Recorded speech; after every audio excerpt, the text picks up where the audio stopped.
উন্নত দেশগুলোতে দেখা যায় যে ছেলে মেয়ের বয়স যখন 18 হয়ে যায় তখন কিন্তু ফ্যামিলি থেকে আর কোনো সাপোর্ট দেয় না, অর্থাৎ তাকে আর কোনো আর্থিক সাপোর্ট দেওয়া হয় না। এর ফলে কি হয়? এর ফলে সে 18 বছর পূর্ণ হওয়ার পূর্বেই কিন্তু একটা প্রস্তুতি শুরু করে যে আমাকে 18 বছর হওয়ার পরে তো আর কোনো ফাইন্যান্সিয়াল সার্ভিস দেওয়া হবে না, মানে প্রোভাইড করা হবে না সাপোর্ট। তো আমাকে গুছাতে হবে যে আমি 18 বছর পূর্ণ হওয়ার পর থেকে যেন আমি নিজে ইনকাম করে চলতে পারি। তো এটি কিন্তু উন্নত দেশগুলোতে এরকম হয়ে থাকে। হ্যাঁ, অনেকেই হয়তো এরকম বলেন যে বাবা মা তাদেরকে আর কোনো সুযোগ সুবিধা প্রদান করে না, বাসা থেকে বের করে দেয় কোনো কোনো দেশে, যে তুই আলাদা একা থাক। তো তারা মনে হয় নিষ্ঠুর, তারা মনে হয় তাদের সন্তানকে ভালোবাসে না।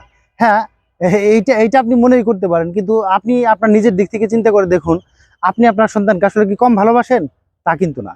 সে যত বড় অপরাধী করুক না কেন, মা কিন্তু চেষ্টা করে তাকে তার আঁচলের নিচে ছায়া দিতে, তাকে যে কোনোভাবে রক্ষা করতে। কারণ একটি সন্তান ছোটবেলা থেকে যখন বড় করতে থাকেন আদর, স্নেহ, ভালোবাসা দিয়ে, তখন কিন্তু তার প্রতি আসলে মায়া এবং ভালোবাসার কোনো কমতি থাকে না।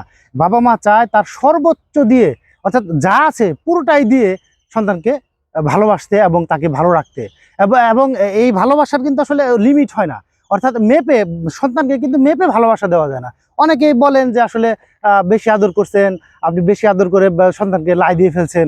তাদেরকে বলছে আসলে ভালোবাসা কি ওরকম সীমারেখা দিয়ে বা মেপে বুঝে শুনে দেওয়া যায় সন্তানকে? তা কিন্তু দেওয়া যায় না। তো ভালোবাসা সব সময় বাবা মা তার সন্তানকে উজাড় করেই দেয়। তো আমাদের দেশে এই বিষয়টা যেন আরো একটু বেশি। তো বেশি হওয়ার ফলে কি হয়? সন্তানরা দেখা যায় 18 বছর পূর্ণ হওয়ার পরেও তাদের পিতামাতার আশ্রয় থাকছে, এবং তাদের যে পিতামাতার উপার্জন সেটি দিয়ে তারা কিন্তু বড় হয়। এর ফলে তারা কিন্তু নিজেরা নির্ভরশীল হতে পারে না, এবং তাদেরকে নির্ভরশীল করার জন্য কোনো চেষ্টাও আসলে বাবা মার ওইভাবে দেখা যায় না। তারা কিছুটা চাপ দেয়, হয়তো বা নিজে ইনকাম করো, নিজে আয় করো, কিন্তু দেখা যায় যে আসলে আলটিমেটলি তাকে যে পর্যন্ত বাড়ি থেকে বের করে দেওয়া না হচ্ছে বা তাকে একা করে দেওয়া না হচ্ছে, সে কিন্তু আয় উপার্জন করতে শেখে না। আমরা আমরা মুরব্বীদের কিন্তু একটি কথা জানি যে গাছের নিচে গাছ ভালো হয় না। আপনি যখন আপনার সন্তানকে আপনার নিজের ইনকাম সোর্সের বা নিজের আয়ের ছায়াতলে রাখবেন, সে কিন্তু কোনোদিন আয় করা শিখবে না, সে কোনোদিন আসলে কাজ করা থাকবে না। এই বট গাছটি যখন, বাবা নামের বট গাছটি যখন বা মা নামের বট গাছটি যখন থাকবে না, তখন কিন্তু সে ঠিকই আয় করা শিখবে, তখন সে কিন্তু নিজে নিজে চলবে। তো দেখা যাচ্ছে এমনও পরিবার আছে, দেখা যাচ্ছে যে তারা বড় হয়ে গেছে, তারা হয়তো বা বিয়েও করে ফেলেছে, কিন্তু বাবা মাকে আসলে দেখার পরিবর্তে বাবা মাদেরই আসলে তাদেরকে দেখতে হয়। এর জন্য আসলে আমরা বাবা মা যারা আছি তারা হয়তো বা কিছুটা দায়ী, কিন্তু আসলে পুরোপুরি দায়ী না। কিন্তু আমাদের সন্তানদেরও বুঝতে হবে, বা আমাদের দেশের আইনটা ওইভাবে আসলে কার্যকর নাই যে সরকার থেকে তাদেরকে একটা সাপোর্ট দেবে, বা তাদেরকে যে নির্ভরশীল হতে হবে, নিজেদের আয়ে চলতে হবে। এই যে যে একটা প্রচলিত বা রীতি, সেই রীতির মধ্যে আমরা রয়ে গেছি যে সন্তান যত বড়ই হোক, সে বেকার থাকলে, সে উপার্জন ক্ষমতা না থাকলে তাকে দেখতে হবে।